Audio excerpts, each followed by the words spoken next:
Here, millions of people move like parts of a single machine. During rush hour, the subway is quieter than any library.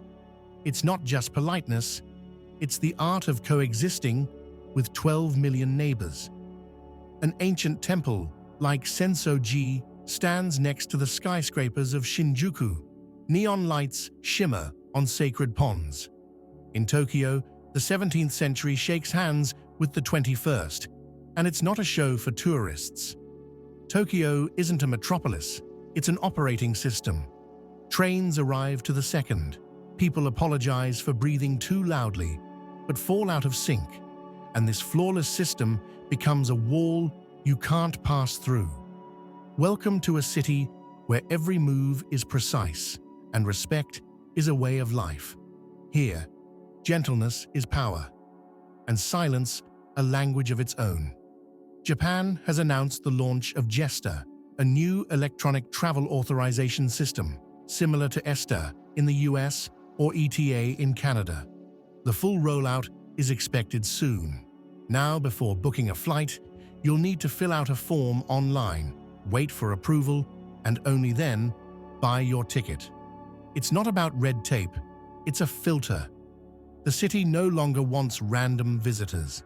Think about it. Tokyo interviews you before you even land. The system reviews your plans, your finances, your reasons for coming. If something feels off, you'll get a polite rejection. Japan has decided tourism should be intentional. No more last-minute, "Hey, let's go to Asia." The weak yen played its part. After years of sky-high prices, Tokyo feels accessible again. More tourists are coming than before the pandemic. Hotels are booked months in advance. But behind the polite smiles, there's a quiet fatigue. The city is tired of guests who don't understand its rules. Hotels now post reminders in 10 languages. Don't shout in the elevator. Don't eat while walking. Don't talk on the phone in the train. These aren't petty rules. They're an attempt to explain an invisible code, a code that 13 million locals live by. In spring, the city hosts a marathon. Thousands of runners charging through the streets with samurai discipline. In summer, MLB teams arrive to play at the Tokyo Dome. In autumn, the Deaflympics bring athletes from around the world. Tokyo is back in the spotlight, but in true Japanese fashion, it celebrates quietly. Every event runs like clockwork. Volunteers bow to every guest. Signs are translated into 5 languages. Trash disappears minutes after it hits the ground. But it's not for show, it's a philosophy. In Tokyo, chaos simply isn't allowed. At the heart of the city, the Torch Tower is rising, soon to become Japan's tallest building. 390 meters of glass and steel. It will house the new elite, IT giants, and crypto millionaires. But this isn't about breaking records, it's about meaning, status, honor, innovation. Every floor of the Torch Tower is like a character written in the sky, every detail calculated to the millimeter. The architects call it the vertical city of the future. And yet, even in that future, Tokyo's core rule remains unchanged. Don't disturb anyone. Even the museums are evolving. Hokusai's famous wave isn't just on paper anymore. It comes alive in immersive projections. You can literally walk through a tsunami of light and sound. The art breathes, moves, reacts to your steps, and still, total silence. Visitors move as if in a shrine. No one shouts, "Wow."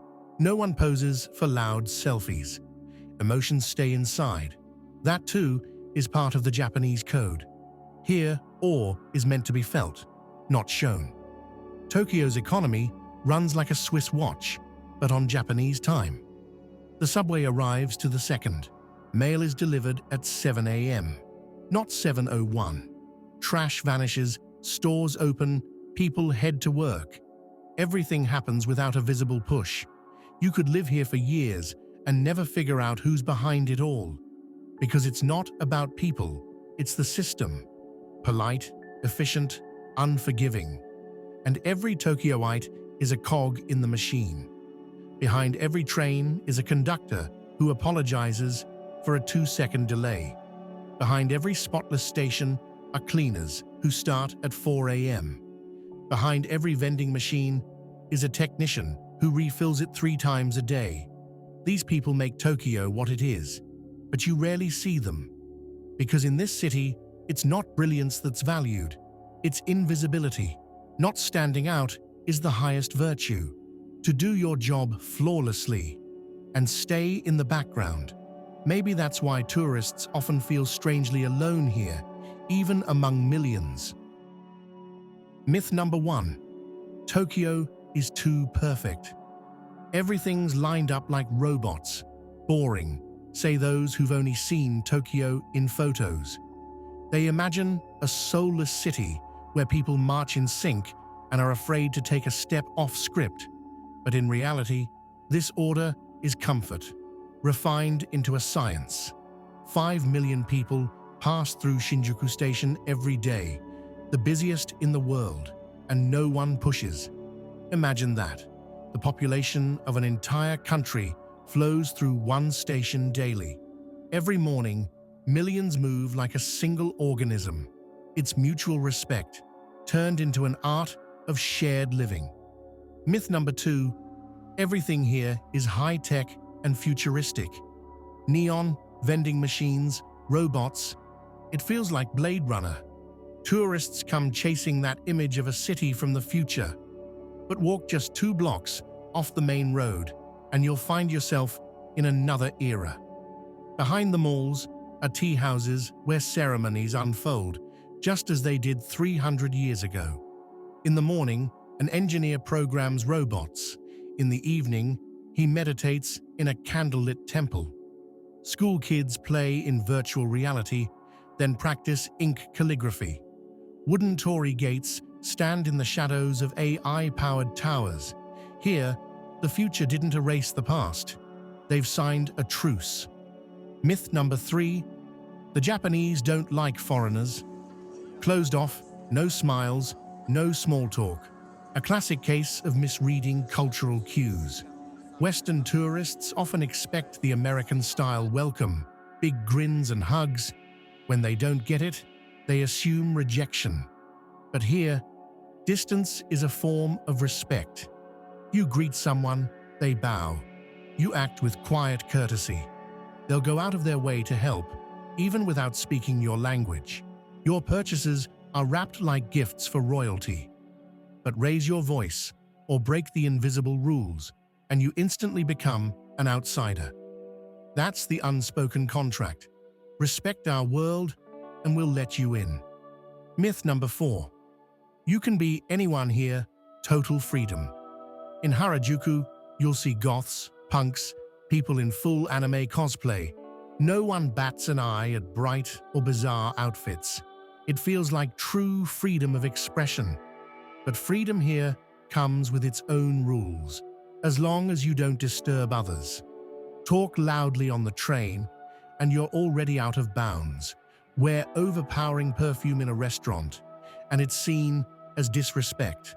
Ask to remove onions from a traditional ramen dish, and you're brushing up against cultural heritage.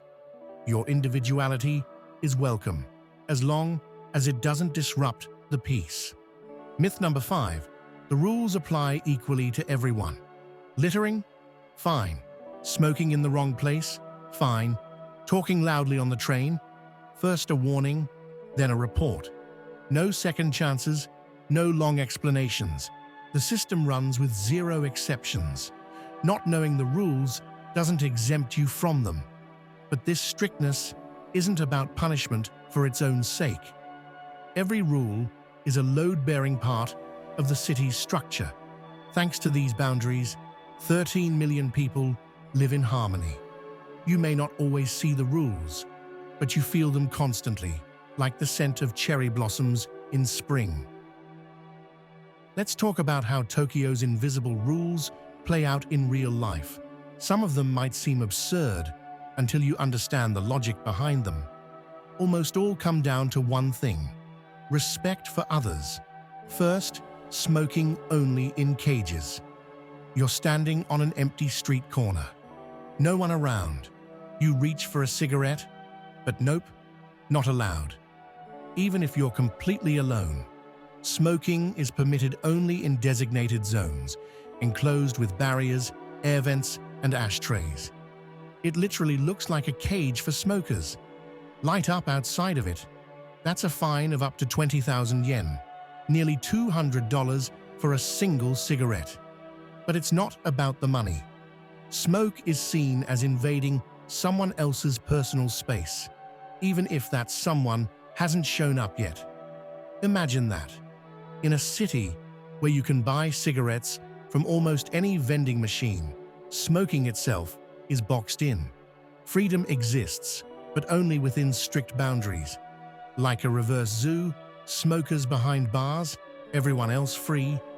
Second, the medicine trap. Bringing meds from home? Better double-check the ingredients. Common cough drops, nasal sprays, even kids' syrups may contain pseudoephedrine or codeine. Totally normal in Europe. In Japan, classified as controlled substances. Even if you bought them with a prescription in Germany. Even if they're for your child. At Tokyo Airport, you could be looking at confiscation and interrogation. Yes, you can apply for permission through the embassy in advance, but no travel agency will tell you that. It's a test of how well prepared you are. Japan doesn't make exceptions for tourists. Didn't know? That's your problem. The system's designed for travelers who do their homework. Third, the end of the Mario Kart era. Remember tourists zipping through Shibuya in Mario costumes? It was loud, fun, Instagram, gold. But as of summer 2025, that's history. Street karting is now heavily restricted. Mandatory licenses, fixed routes, no costumes allowed. Too many accidents, too much chaos. Visitors treated the city like a theme park. Forgetting these streets are for real people going to work, the doctor, or school. One group's fun became another's daily stress. The city is drawing a line. Tokyo is protecting itself from becoming a backdrop. This isn't Disneyland. It's a living, breathing place, home to millions just trying to get through the day. Fourth, volume as a crime. In Tokyo, noise is practically a sin. People don't shout in cafes, don't talk on the phone in trains, don't play music without headphones. Even on Shibuya's busiest streets, all you hear are footsteps and the rustle of coats. A loud voice here is seen as rude, even aggressive.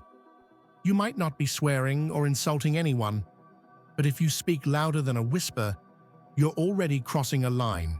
It's not written law, but you can feel the breach in the air. A phone ringing in the subway hits like a bomb. Heads turn, not out of curiosity, but disapproval. Silence here is like the climate, the natural habitat for 13 million people. Fifth, subway and streets, calm and order. During morning rush hour, train cars are packed to the brim, yet quieter than a library. No one eats, chats, or blasts music. Everyone moves with precision and silence, like the city taught them how to meditate in motion. One loud sound, and you'll feel half the carriage staring you down. Outside, it's another mystery. Almost no trash cans, yet the streets are spotless. People simply carry their garbage home, not out of fear of fines, but out of habit. In Tokyo, no one waits for someone else to clean up. Everyone takes responsibility for keeping the city in order. Arrived with cash? You're already behind. Picture this: Shinjuku Station, rush hour. The crowd moves like a conveyor belt. Tap, you're through. Tap, next person. Then you stop, fumble for your wallet, stare at the ticket machine. 40 people behind you freeze. No one shoves, no one complains. They just wait, but you feel their gaze like actual pressure. In Tokyo, No IC card means more than just being slow. It means breaking the rhythm. No one will scold you. They'll just quietly label you a tourist who didn't prepare. You've stepped into a perfectly tuned machine and made it stutter. Came in July. Welcome to the steam room. Many travelers plan their trip for summer, vacation, school break, time off, and they walk right into a climate trap. Tokyo in summer means 35 degrees Celsius heat, 90% humidity, and daily tropical downpours. You leave your hotel fresh and ready. 10 minutes later, your shirt is soaked. 30 minutes in, you look like you just ran a marathon. Air conditioners blast full power, but outside, the air feels like soup. Locals are used to it. They've got special summer clothes, cooling towels, a whole strategy of hopping from one AC zone to the next.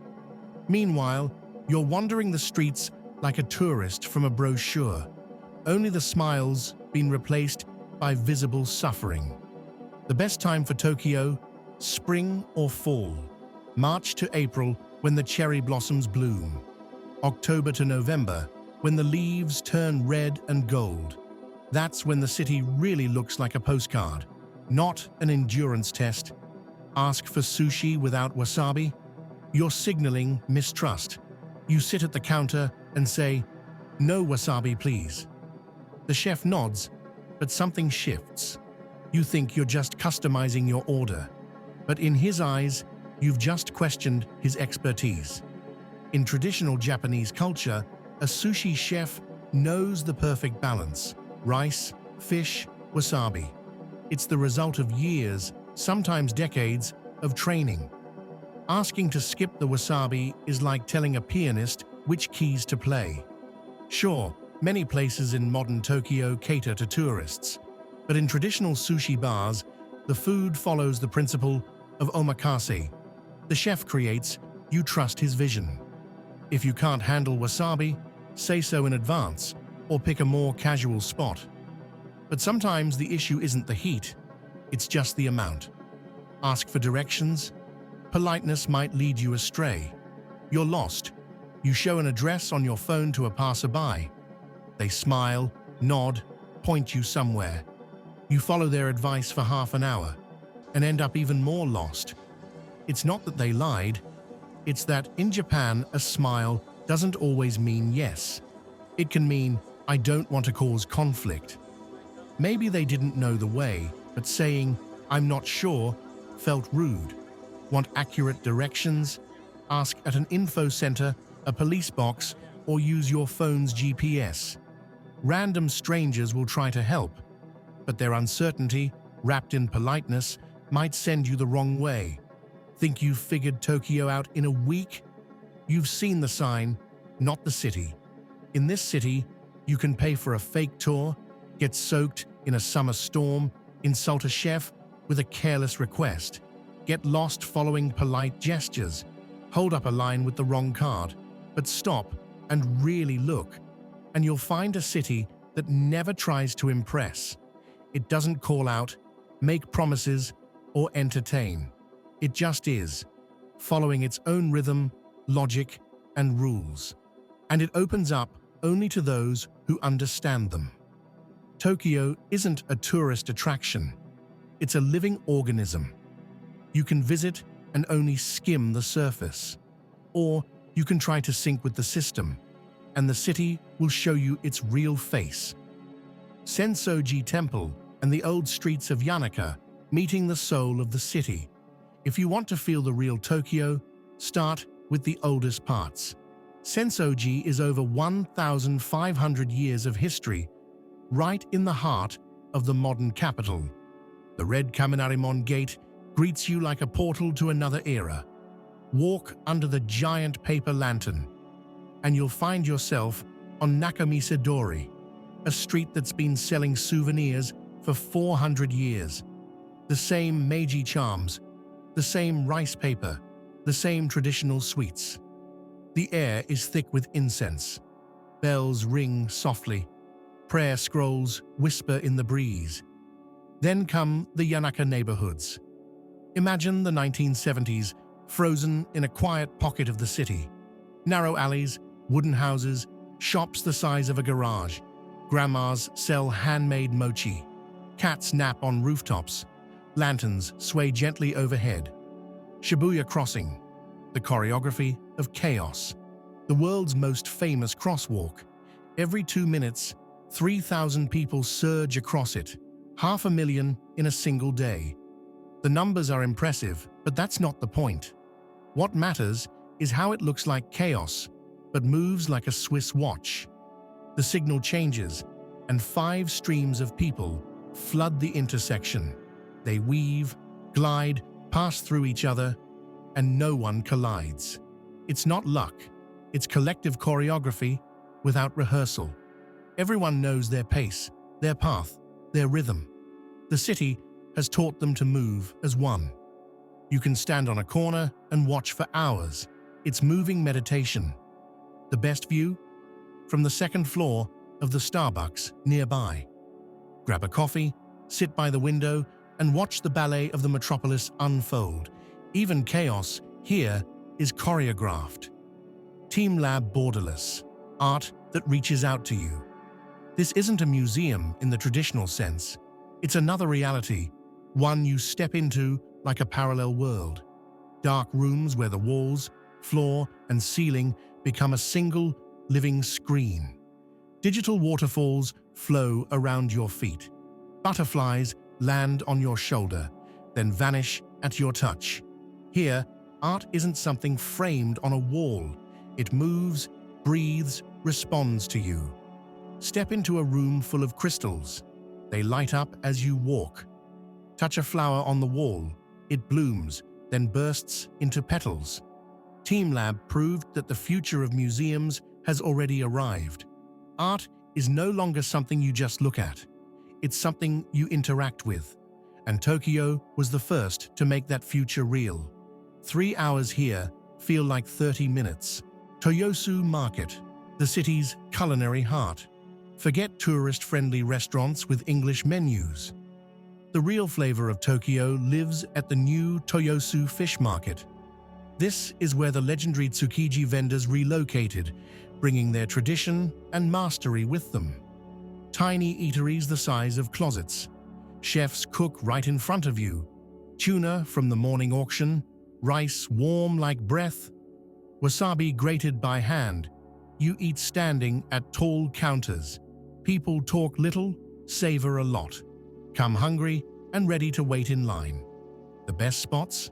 Wherever locals in work jackets are queued up. They know where the real thing is. Tourists chase portions. Tokyoites chase perfection. Ueno Park, a poem under open skies. In spring, something magical happens here. Thousands of cherry trees bloom at once, wrapping the park in a pink cloud. People gather beneath the blossoms, sitting on blue tarps, sipping sake, watching petals drift through the air. It's called hanami, flower viewing. But really, it's a philosophy. Beauty is fleeting, like life itself. A single blossom lasts a week, then falls. That's why you have to witness it now. At night, the lanterns come on, a pink glow, the sound of flutes, the smell of grilled corn from street vendors. It feels like slipping into the Edo period. Time slows to the pace of a falling petal. Even if you miss the cherry blossoms, the park is still worth visiting. Museums, temples, even a zoo, but more than anything, a sense of stillness that's hard to find in a city this fast. Roppongi Hills at night, a bird's-eye view of Tokyo. A modern district filled with towers, galleries, and upscale restaurants. But the real highlight is the observation deck at the top of Mori Tower. The 52nd floor offers a 360-degree view of Tokyo's endless sprawl. Below, a sea of lights stretches to the horizon. Millions of points, each one a home, a story, a life. Think about it. This city holds more people than half the countries on Earth. The best time to go? About an hour before sunset. Watch the city shift from day to night. Neon signs flicker on. Office windows light up. Tokyo transforms right before your eyes. It's not just a pretty view, it's a feeling of scale. The quiet realization that you're part of something massive and alive. Tokyo doesn't always reveal itself in the details. Sometimes you need to step back to see the whole picture. Mount Takao and Nikko, the city without its mask. A short ride, an hour, maybe 90 minutes, and the metropolis vanishes like a mirage. No more skyscrapers, no more crowds, just winding mountain trails and the soft sound of temple bells. Mount Takao is all forest paths, hillside shrines, waterfalls, and scenic viewpoints. Nikko is the ancient seat of shoguns, golden pavilions, sacred cedar groves, air so rich in oxygen it feels heavy in your lungs. This is where Tokyoites come to reset. They hike, meditate by waterfalls, buy hand-carved charms. It's still Tokyo, just with the suit and tie left behind. What's amazing is how fast the landscape shifts. In the morning, you're in the tech capital of the world. By lunch, you're deep in the mountains. That's Tokyo's true scale, not just wide, but deep. The backstreets of Shimokitazawa, freedom without slogans. If Ginza is Tokyo's storefront, Shimokitazawa is its soul. Tiny vintage shops barely bigger than closets. Cafes spinning vinyl. 40-seat theaters tucked between alleyways too narrow for cars. This is where Tokyo's nonconformists hang out. Artists, musicians, students, freelancers. People in worn-out jeans and band tees from groups you've never heard of. The vibe is easygoing, almost Western. You can laugh loud, sit on curbs, eat while walking. The strict social codes of the city center don't really apply here. It's an oasis of informality in a sea of etiquette. Shimokitazawa shows another face of Tokyo. The city isn't just disciplined, it's also creative, not just efficient, but alive. The rules are still there, but in some corners, you're allowed to just be yourself. Tokyo doesn't say goodbye. It just slips around the corner, quietly, without fanfare. A city of 13 million that never shouts about itself. It simply exists, on its own terms, in its own rhythm. There's no room here for showmanship or dramatic exits. Tokyo isn't an attraction, it's a mentor. It doesn't entertain, persuade, or call for attention. It leads by example, with precision, grace, and respect for space. And if you respond in kind, the city opens up.